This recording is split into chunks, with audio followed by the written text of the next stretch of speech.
ভারত বাংলাদেশ সীমান্তবর্তী এলাকার পড়ুয়াদের শিক্ষা ও সার্বিক বিকাশে উদ্যোগ নিল বিএসএফ। এদিন উত্তর দিনাজপুর জেলার সোনাপাড়া বিএসএফ বিওপিতে বিনামূল্যে কম্পিউটার প্রশিক্ষণ কেন্দ্রের উদ্বোধন করেন রায়গঞ্জ সেক্টরের ডিআইজি দীনেশ কুমার।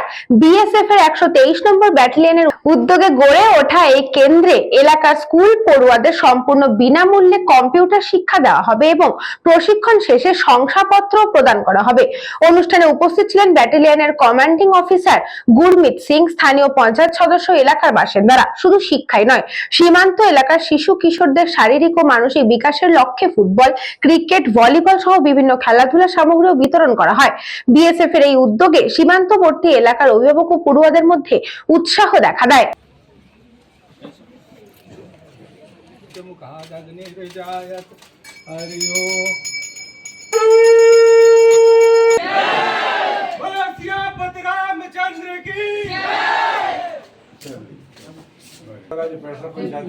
सर ये अरे सर ये वही हाई एंड कंप्यूटर है sir.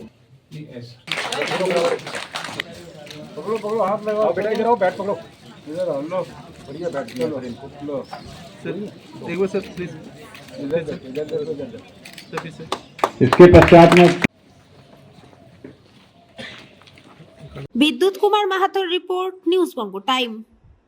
St. Augustine's Day School, Barakpur. Success for every child. Admission open 2026 to 2027. Contact number 9007934555. আপনার সাধ্যের মধ্যে সোনার গহনা কিনতে বা গড়াতে চাইছেন? তাহলে আর দেরি না করে অতি শীঘ্রই চলে আসুন ইছাপুর আনন্দমঠ স্টেশন রোডের উপরে অবস্থিত জেএম জুয়েলার্সে। আরও বিশদে জানতে অবশ্যই রাত 8টা 5 আমাদের Facebook page JM jewellers follow করুন।